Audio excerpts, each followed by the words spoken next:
우리가 주님을 섬기면서 또막 복음이 전파되고 또 교회가 막 부흥하고 또 성도들의 숫자가 늘어나고 이런 것을 보는 것보다 더 큰 기쁨은 없을 것 같습니다.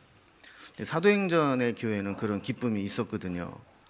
우리가 지난주에 살펴본 말씀 맨 마지막 부분 사도행전 9장 31절에 보면 그리하여 온 유대와 갈릴리와 사마리아 교회가 평안하여 든든히 서가고 주를 경외함과 성령의 위로로 진행하여 수가 더 많아지니라 그랬습니다.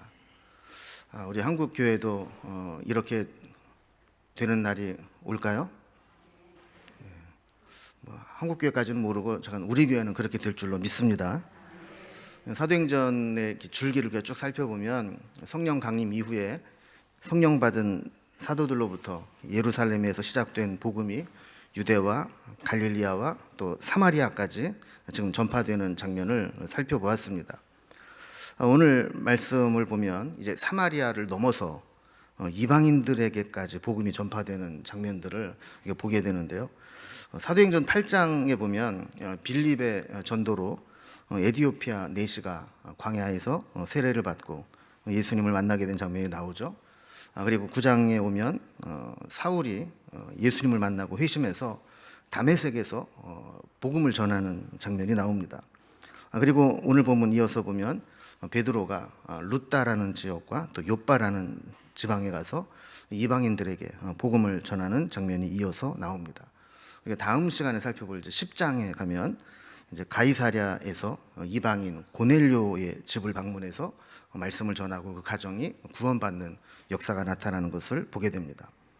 자, 이렇게 빌립이든 사울이든 베드로든 사람은 다르지만 지금 이 사도행전의 8장, 9장, 10장에 흐르는 이 공통적인 흐름은 이방인들에게 지금 복음이 계속해서 물이 흘러가듯이 전파되고 있다라는 겁니다. 자, 이런 맥락에서 9장과 10장에 연속적으로 소개되는 이 루다라는 곳에서 에니야가 중풍병에 걸린 것을 고치는 사건과 또 욥바에서 주를 섬기다 죽었던 다비다 여제자를 살리신 사건, 그리고 10장에 이어지는 가이사랴에서 고넬료의 집에 회심이 일어난 이 사건은 베드로가 복음을 전한, 그래서 이 부분을 우리가 베드로 행전이라는 별명을 이렇게 붙여놓고 보거든요. 그래서 베드로가 지금 계속 이렇게 말씀을 전한 사역들을 모아놓고 있는데 13장에 사도 바울이 다시 등장을 합니다. 그래서 9장 뒷부분부터 12장까지는 베드로가 주인공이 되어서 어떻게 복음이 증거되고 있는가 하는 내용을 살펴보고 있습니다. 그래서 오늘 이제 베드로가 앞에 두 가지 했던 루다와 또 욥바에서 있었던 이 두 가지 사건을 통해서 주님의 은혜와 능력이 어떻게 나타나는지를 한번 살펴보도록 하겠습니다. 오늘 본문 크게 두 부분으로 나누죠. 루다에 있었던 일, 욥바에 있었던 일. 먼저 첫 번째, 이 루다라고 하는 곳에서 에니야라고 하는 사람을 고친 사건을 살펴봅니다. 32절을 보면요, 그때 베드로가 사방으로 두루 다니다가 루다에 사는 성도에게도 내려갔더니 그랬습니다. 지도를 보면 이 루다라고 하는 것은 예루살렘에서 북서쪽으로 지중해 쪽으로 가면 있는 도시입니다. 여기에 이 루다라고 하는 이 성도들이라고 하는 것은 아마 그 예루살렘에 큰 박해가 있을 때 믿는 자들이 다 흩어지지 않았습니까? 그런데 흩어진 사람들이 이 루다에까지 가서 피신을 해 있었다라고 볼 수 있는 거죠. 베드로는 이제 8장에 보면 빌립이 사마리아에 가서 복음을 전한 적이 있습니다. 근데 빌립이 복음을 전하는데 사람들이 막 받아들여요. 그래서 세례까지 베풀게 되었다 하는 이야기를 예루살렘에서 듣습니다. 그래서 예루살렘 교회는 베드로와 요한은 사마리아에 파송을 하죠. 그래서 그때 빌립이 복음을 전해서 예수 믿는 사람들을 모아놓은 곳에 가서 이 베드로와 요한이 안수할 때 그들에게 성령이 임했다 그랬어요. 그래서 이제 이때 사도들은 주로 예루살렘 교회만 있다가 이 빌립의 전도로 베드로가 이 사마리아까지 이제 올라오게 되죠. 그러다가 사울의 회심 사건이 잠깐 등장을 하고 오늘 본문에 보면 거기에 이어서 다시 베드로의 사역이 이어지게 되는 겁니다. 그래서 베드로는 아마 그랬던 것 같아요. 그 빌립의 전도로 사마리아로 와서 그 교회를 세우고 섬겼던 차에 기왕 나온 김에 흩어져 있던 예루살렘의 박해로 인해서 흩어져 있던 이 성도들을 요즘 말로 말하면 신방을 하면서 그들을 좀 격려하고 또 믿음으로 세웠던 것 같습니다. 그래서 오늘 보면 이제 룻다라고 하는 도시까지 오게 되죠. 그래서 베드로가 사방으로 두루 다니다가 룻다에 사는 성도들에게도 내려갔다. 그러니까 빌립까지 그 사마리아까지 왔던 이 베드로가 사방으로 두루 다니다가 룻다라는 곳까지 이제 오게 됐다라고 보면 될 것 같습니다. 자, 이렇게 33절에 보면 이제 거기에서 애니아라고 하는 사람을 만나게 되는데, 그는 8년째 중풍병으로 침상 위에 누워서 생활하는 사람이라 그랬습니다. 이 애니아와 또 그의 가족 얼마나 좀 힘든 시간들을 보냈겠습니까? 이 애니아라고 하는 이름은 칭찬받는 자라는 뜻의 헬라어인데요. 34절을 이어서 보면 베드로가 애니아를 일으켜 세웁니다. 예수 그리스도께서 너를 낫게 하시니 일어나 내 자리를 정돈하라 하면서 선포를 하게 되는데, 그가 일어나게 되는 역사가 나타나게 됩니다. 물론 이제 성경에 보면 이제 이렇게 걷지 못했던 사람이 일어나서 걷게 된 것이 처음은 아닙니다. 사도행전 3장에도 보면 베드로와 요한이 성전에 올라가다가 나면서부터 걷지 못했던 자를 일으켜 세운 기적을 베푼 일이 있죠. 오늘 본문에도 보면 중풍병으로 쓰러져서 8년째 일어나지 못하고 누워만 있던 애니아를 일으키게 됩니다. 이 사건을 보면 몇 가지 중요한 영적인 의미가 있습니다. 첫 번째는 이 애니아를 고친 것은 베드로가 아니라 예수님이라는 것입니다. 베드로는 애니아에게 애니아야, 예수 그리스도께서 너를 낫게 하시니 일어나 네 자리를 정돈하라 그랬습니다. 지금 이제 치유의 현장에서 치유의 통로가 되고 있는 것은 분명히 베드로지만, 애니아를 고치고 일으켜 세우시는 분은 예수 그리스도라는 거예요. 그래서 예수 그리스도께서 너를 낫게 하시니, 이 말을 분명하게 하는 겁니다. 그래서 우리는 능력이 없지만 우리가 믿는 예수님은 능력이 많으시기 때문에 우리가 예수의 이름을 붙잡고 믿음으로 나아가면 예수님께서 우리를 고치실 줄로 믿습니다. 여러분, 우리의 연약함, 우리의 질병, 그리고 우리의 가족들 가운데 있는 불치의 병도 우리 주님의 능력이 그들에게 임해서 치유되는 역사들이 나타나기를 주님의 이름으로 기원합니다. 두 번째는 믿음의 선포가 있을 때 순종하는 믿음이 필요하다라는 겁니다. 예수님께서 낫게 하시니 일어나라 선포할 때 사실 베드로도 이 말을 하는 게 사실 쉽지 않았을 거예요. 저는 이제 사도행전에 그런 일들을 볼 때마다 종종 이제 제가 목사다 보니까 입장을 한번 바꿔서 한번 묵상을 해볼 때가 있거든요. 병원에 신방 가가지고 짐 싸서 퇴원하십시오 이렇게 말할 수 있을까? 기껏해야 의사가 뭐래요? 얼마나 더 있어야 된대요? 아유 힘드시겠네. 뭐 이렇게 위로하는 정도지, 그냥 이 치료 과정이 남았는데도 불구하고 하나님이 고치신다고, 예수 그리스도께 낫게 하실 것이라고, 짐 싸서 퇴원 수속하라고, 이렇게 할 믿음은 없거든요. 근데 베드로는 일어나서 내 자리를 정돈해라 그러면서 그리스도께서 너를 낫게 하신다 이렇게 말씀을 했어요. 근데 사실 이 베드로도 대단한 믿음이지만 이 이야기를 듣고 일어나는 애니아도 사실은 보통 믿음은 아닌 거죠. 그리고 많은 사람들이 감동까지는 받습니다. 또 깨달음까지는 얻습니다. 근데 깨달음을 얻고 감동받는 것이 순종함으로 연결되지 못하면 믿음의 역사는 나타나지 않습니다. 여러분, 성경이나 우리 주변에서 성경을 깨달았는데 기적이 나타났다 이런 얘기 들어봤어요? 예배 시간에 막 감동을 받았더니 역사가 나타났다 이런 일 없어요. 깨닫고 감동을 받았으면 순종하는 믿음으로까지 나아가야 그곳에서 믿음의 역사가 나타나는 겁니다. 애니아도 마찬가지였어요. 주님의 이름으로 일어나 내 자리를 정돈하라 했을 때 그가 일어날 때 역사가 나타났던 것입니다. 세 번째로는 일어나 내 자리를 정돈하라 라고 했어요. 그 자리는 어떤 자리죠? 애니야가 8년 동안 누워 있었던 자리입니다. 그런데 34절에 있는 말씀처럼 그 자리를 정돈하라라는 것은 이제 다시 과거로 돌아가지 말라는 겁니다. 이제 주님의 능력으로 일어나게 될 것이니까 과거로 돌아가서 다시 중풍병자처럼 살지 말라라는 거예요. 여러분, 우리는 과거로부터 완벽하게 자유로운 사람은 없습니다. 왜냐하면 지금 현재의 모습은 과거의 결과물이기 때문에 그렇습니다. 내가 왜 그렇게 생각하지? 내가 왜 그렇게 행동하지? 뭔가 과거에 나에게 영향을 준 것들이 있기 때문에 그런 거죠.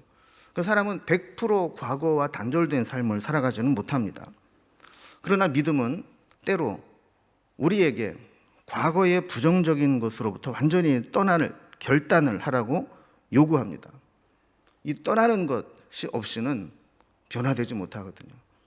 그래서 믿음이 없는 사람들을 보면요, 공통점이 있어요. 아까만 성경으로 말씀을 전하고 권면을 해도 들을 때는 아멘 그러다가 꼭 마지막에 토를 달아요. 근데요 목사님 근데요 목사님 그러면서 여전히 이 과거에 매여서 또다시 옛날로 돌아가는 것을 보게 돼요. 그러면 절대로 믿음의 역사가 일어나지 못합니다. 네 번째는 이 일로 인해서 룻다와 사론에 사는 사람들이 애니야가 일어난 사건을 보고 죽게로 돌아왔다 그랬어요. 그리고 이걸 보면 모든 은혜의 현장에는 선교적 사명이 있다라는 것을 보게 됩니다. 우리가 기적을 경험한다거나 남들보다 성공한 자리에 오르거나 또 특별한 은혜를 입었다면 그곳에는 선교적 의미가 있는 것이고 그 수혜를 입은 자에게 선교적 사명이 있다라는 것을 보게 됩니다. 질병으로 고통당하는 인생을 불쌍히 여기셔서 그를 고쳐주시기는 하지만 주님의 목적은 단순히 애니야의 중풍병을 고치는 것이 아니라 그 병고침의 사건을 통해서 그 지역, 인근 지역에 있는 사람들에게 예수님의 복음이 증거되기를 원하셨다라는 겁니다. 저는 우리가 애니야가 되기를 바랍니다. 그래서 나의 모습을 통해서 우리 하나님의 살아계심이 증거되고 내 모습을 통해서 정말 하나님이 살아계시는 거라는 것을 다른 사람이 확인할 수 있는 그런 통로가 되기를 바랍니다. 자, 두 번째로 이제 베드로가 욥바에 내려가게 된 사건을 한번 살펴보겠습니다. 욥바에서 다비다라는 여제자를 살린 사건인데요. 이 룻다에서 애니야를 고친 후에 베드로는 욥바로 건너가게 됩니다. 왜 갔는지 한번 살펴봅니다. 그리고 아까 지도를 다시 한번 보면 이 욥바는 룻다에서 지중해 방향으로 북서쪽으로 약 15km 정도 떨어진 곳에 있는 해안 항구 도시입니다. 그래서 보통 사람이 1시간에 한 5km 정도 걸어간다 그래요. 15km 정도니까 한 3시간 정도 걸으면 갈 수 있는 그런 이제 지역입니다. 욥바는 사실 이제 성경에 기록된 옛날 지명이고 지금 지명은 텔아비브입니다. 그래서 이제 그 욥바를 보면 텔아비브 욥바 이렇게 해서 이 텔아비브의 올드시티 개념으로 있는 곳이 바로 욥바라는 곳이죠. 자, 그런데 이제 38절에 보면 그곳에 있던 제자들이 베드로가 룻다에 있다는 소식을 듣고 두 사람을 보냅니다. 그래서 지체하지 말고 욥바로 와달라 이렇게 간청을 해요. 그래서 베드로가 그 말을 듣고 가서 보니까 다비다라 하는 여제자가 죽어 있는 것을 보게 된 겁니다. 36절로 돌아가서 보면 이 다비다는 이 도르가라고도 했는데 그럼 다비다는 아람어고 도르가는 헬라어입니다. 근데 그 뜻은 똑같아요. 그 사슴이라는 뜻이에요.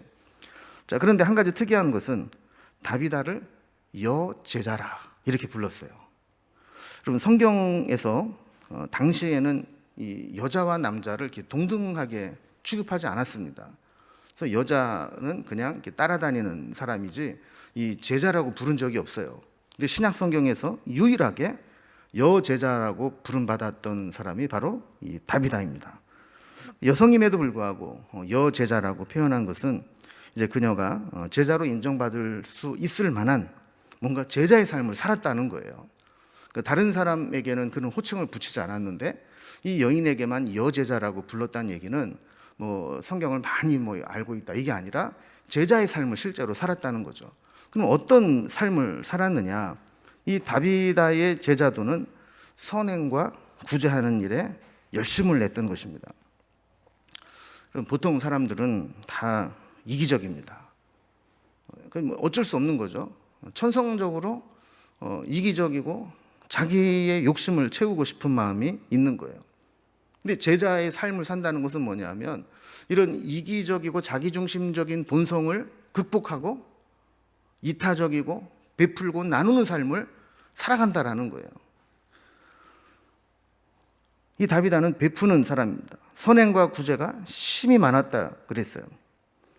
어쩌면 다른 사람들을 섬기고 선행하고 구제 활동을 하느라고 자기 자신을 잘 돌보지 못해서 심각한 병에 걸려서 죽었는지도 모릅니다. 37절을 보면요, 이 다비다가 죽게 됩니다. 병들어서. 여러분, 사람이 죽으면 어떻게 해야 되죠? 장례를 치러야 되잖아요. 근데 장례를 치르질 않는 거예요. 시신을 씻어서 다락 위에 뉘어놨다라는 겁니다. 그리고 잘 알다시피 팔레스틴 지역의 장례 문화는 그 시신을 빨리 썩기 때문에 우리처럼 뭐 3일장 뭐 이렇게 하는 게 아니라 그냥 죽은 게 확인되면 바로 그 동굴 같은데 그런 데다가 시신을 안장을 하죠. 그런데 여기는 웬일인지 장례를 치르지 않고 몸을 씻어서 다락에다가 뉘어 놓았다는 거예요. 그리고 들어보니까 예수님의 그 제자였던 베드로가 그 인근에 3시간만 가면 갈 수 있는 이 룻다라는 곳에 와 있다라는 이야기를 듣고 혹시 이 베드로를 청해 오면 거기에서 8년 동안이나 중풍병으로 누워 있었던 사람도 일어났다고 하는데 다비다를 살릴 수 있지 않을까? 이 마음으로 장례를 치르지 않고 기다리면서 베드로를 초청하게 된 겁니다. 이걸 보면 이 주변 사람들이 얼마나 다비다에 대한 애정을 가지고 있는지 알 수 있는 거죠.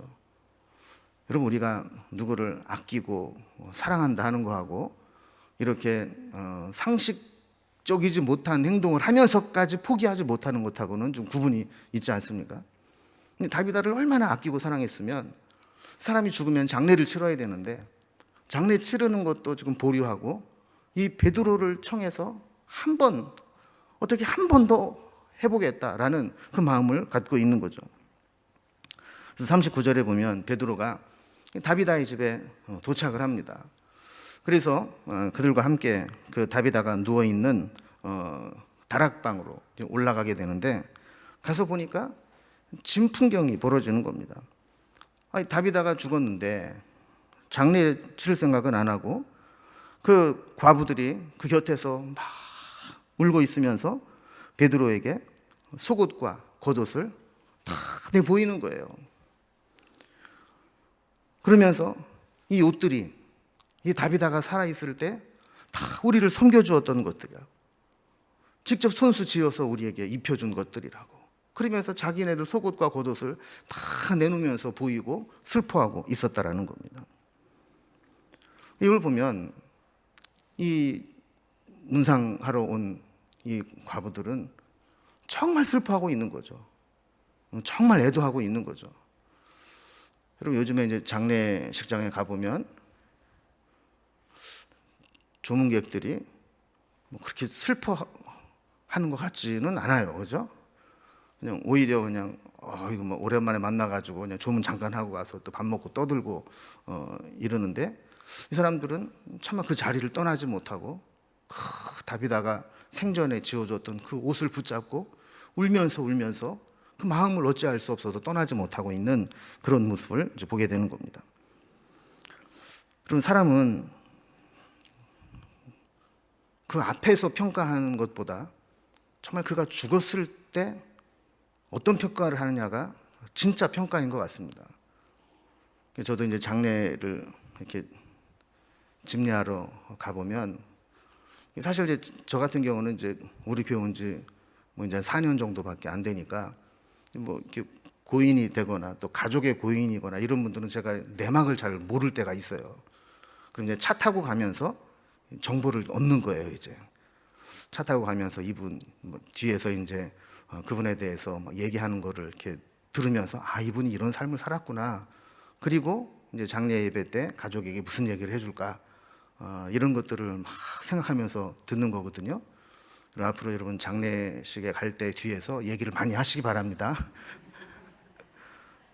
그래서 그거를 보면 아, 그분에 대해서 성도님들이 어떻게 생각하고 있구나 라는 거를 진짜 객관적으로 솔직하게 들을 수 있는 거죠. 여러분, 우리도 한번 생각을 좀 해보면 좋을 것 같습니다. 저는 종종 그런 생각을 하거든요. 제가 나이가 어리지만 야, 만약에 내가 죽게 된다면 내 장례식에 와서 사람들이 우리 식구들에게 조문하고 옆에 식당 가서 밥 먹으면서 무슨 얘기를 할까? 저 인간이 말이지 살아있을 때 그래서 무슨 얘기를 할까? 사실 이게 두려운 거거든요. 그게 탈무드에 보면 이런 이야기가 나옵니다. 어떤 사람이 갑자기 왕으로부터 호출을 당하게 됩니다. 그럼 왕에게 호출을 당한다는 것은 둘 중에 하나죠. 하나는 뭔가 좀 포상을 받든지 아니면 잘못한 게 있어서 신문을 받으러 가든지, 둘 중에 하나입니다. 그러니까 왕의 호출을 받는다는 것은 상을 받든지 죽든지 둘 중에 하나입니다. 그래서 두려울 수밖에 없죠. 그래서 이 사람이 너무 두려워서 야, 혼자는 도저히 못 가겠고 혹시 나와 함께 왕의 호출에 응해줄 사람이 있지 않을까. 그래서 친구를 생각합니다. 누구랑 같이 갈까. 그래서 만약에 왕이 나에 대해서 오해한 부분이 있다면 친구가 나에 대해서 변론을 좀 해주고 또 나에 대해서 좋은 이야기를 해주면 좋겠다. 그리고 또 사실 가는 길이 얼마나 두렵겠어요. 또 왕 앞에 서기까지. 그때까지 좀 내 옆에 있으면 좋겠다. 이래서 이제 친구를 생각을 해냅니다. 가장 먼저 생각난 친구가 있었습니다. 하루도 그 친구 없이는 살아온 적이 없고 늘 함께했던 친구인데 그 친구를 찾아가서 내가 이만저만해서 왕이 나를 호출해서 불려가는데 왕 앞에서 나를 좀 변호해 달라고 이렇게 이야기를 하는데 이 친구가 이런저하에 거절을 해버리는 겁니다. 지금 자기는 지금까지 살면서 이 친구가 나에게 정말 중요한 친구라고 생각했고 이 친구 없이는 하루도 살지 못할 거라고 생각을 했는데 내가 정말 힘들 때 이런저하에 왜 나한테 그런 얘기를 하냐고, 나는 그런데 안 간다고 이 거절을 하니까 너무 상처가 됐던 겁니다. 두 번째 친구를 찾아갑니다.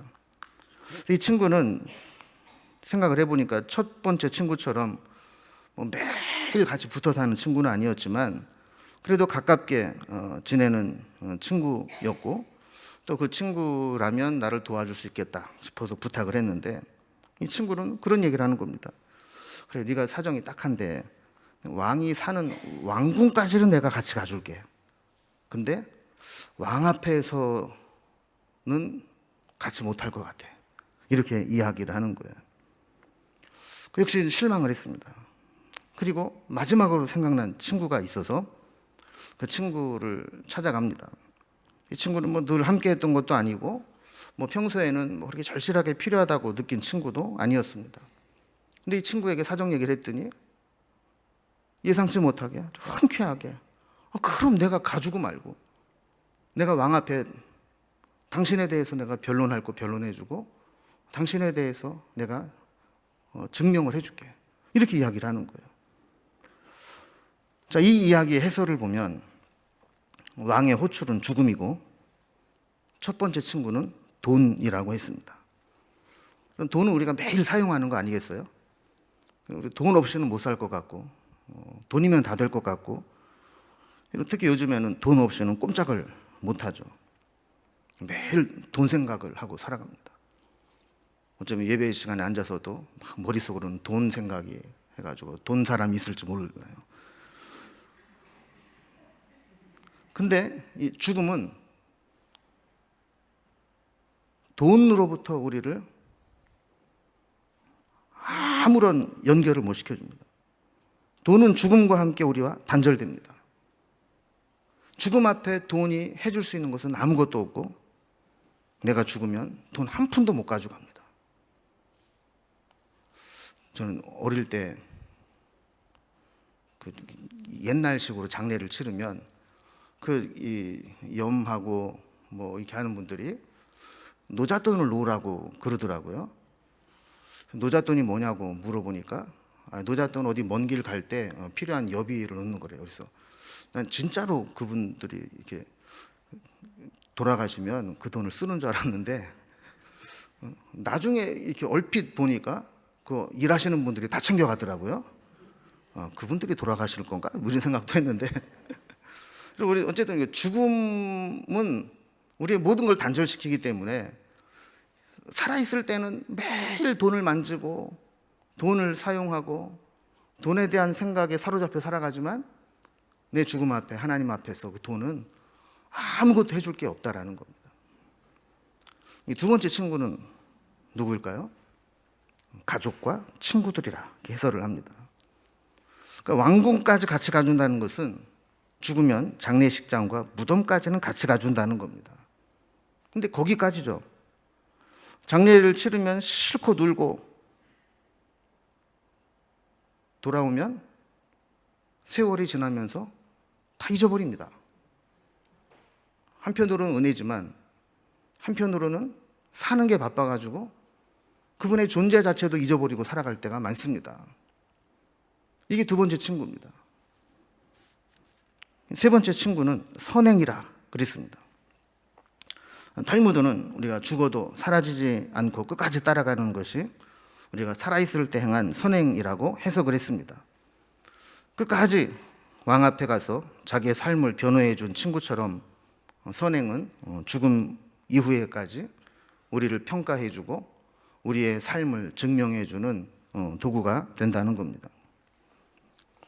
그럼 다시 오늘 본문으로 돌아와 보면 다비다는 죽었지만 그녀가 살아있을 때 했던 선행과 구제는 끝까지 그녀와 함께 했던 것을 보게 됩니다.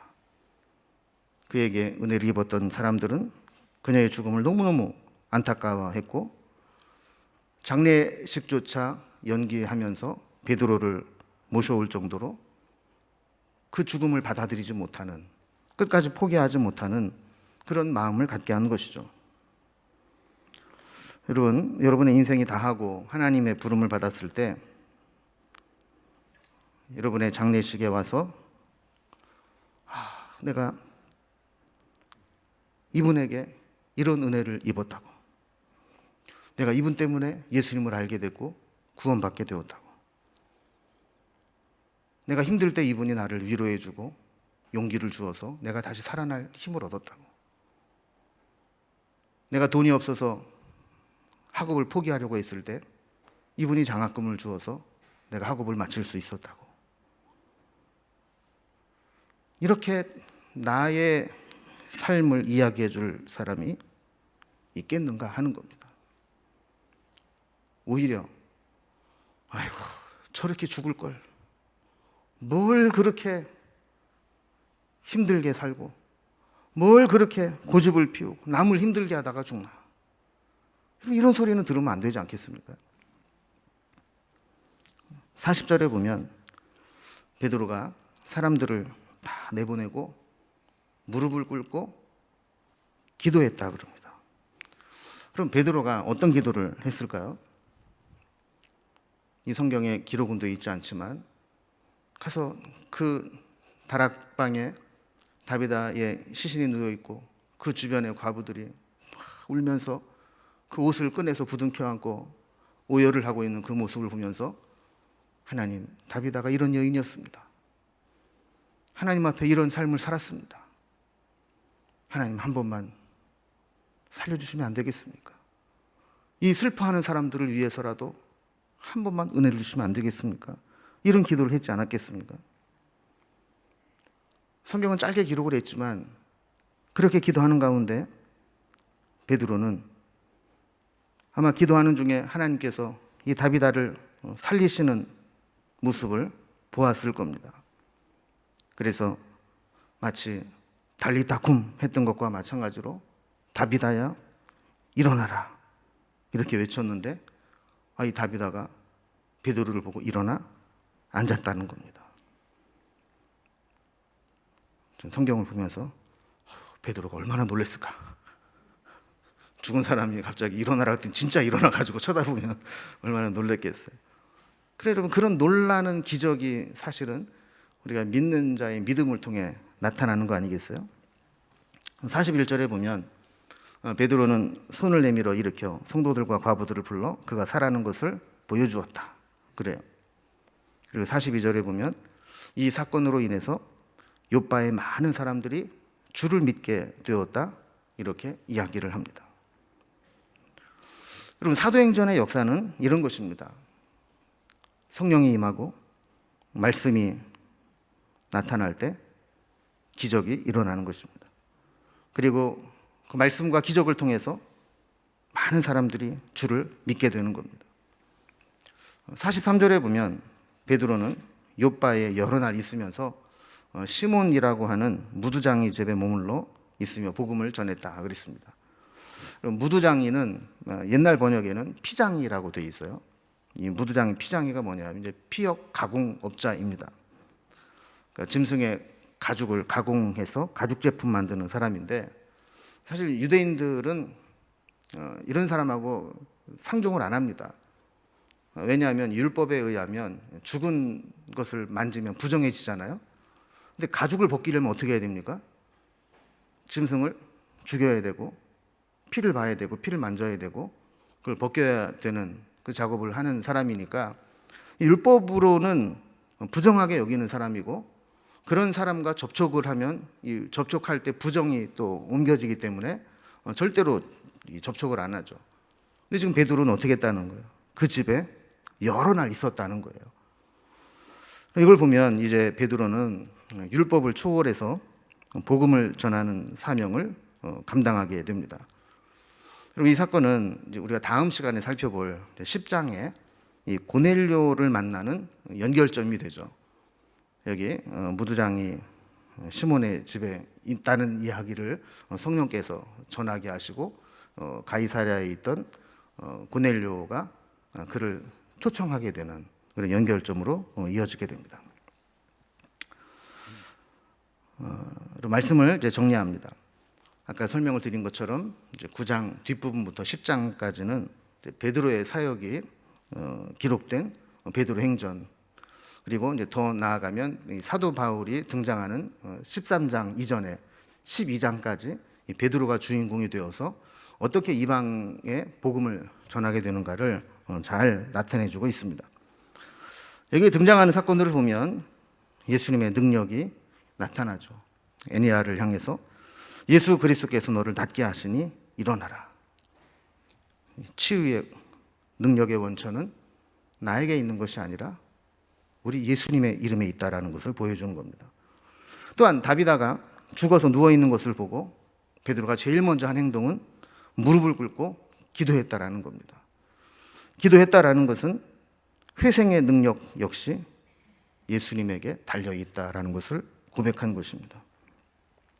성경을 40절을 잘 보면 재미있는 것은 이 베드로가 기도할 때 시체를 등지고 기도했다는 것을 보게 돼요. 40절을 보면요, 기도하고 돌이켜 시체를 향하여 그랬어요.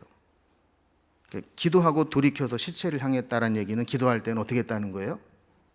시체를 등지고 기도하고 기도가 마치니까 돌이켜서 시체를 봤다는 거잖아요, 그죠? 여기에서 우리는 기도의 중요한 원리를 하나 보게 되는데, 기도는 우리의 시선을 문제에서 하나님에게로 돌리는 것이다라는 것을 알게 됩니다. 많은 경우에 문제가 있으면 문제에 함몰돼요. 문제에 계속 깊이 빠져들어가요. 문제는 별로 안 깊은데 문제를 묵상하면서 계속 땅을 파가지고 그 문제가 더 깊은 수렁에 빠지게 만들어요. 그런데 기도는 우리의 시선을 문제로부터 하나님에게로 옮기는 거라는 사실을 알게 되죠. 그래서 다비다를 위해서 등지고 기도한 다음에 아까 제가 말씀드린 것처럼 아마도 그가 기도하는 가운데 우리 하나님께서 그를 살리시는 장면을 보지 않았을까. 그래서 뒤돌아서서 일어나라 라고 이야기를 하게 된 거죠. 여러분, 기도한 후에는 문제를 향해서 믿음으로 선포하고 나아가야 합니다. 그러나 문제를 해결하기 전에는 문제보다 하나님을 바라보고 하나님을 향해 기도해야 됩니다. 예수님의 능력 안에는 불가능을 가능하게 만드는 역사가 나타납니다. 예수 그리스도의 권능이 우리를 고치고 살리고 변화시키는 은혜로 나타날 줄로 믿습니다. 오늘 말씀을 듣는 우리 가운데 죽어가는 모든 것들, 우리에게서 연약해져 가고 미약해져 가는 모든 것들이 예수님의 권능으로 다시 회복되고 치유되고 낫는 역사가 있기를 주님의 이름으로 기원합니다. 기도하겠습니다.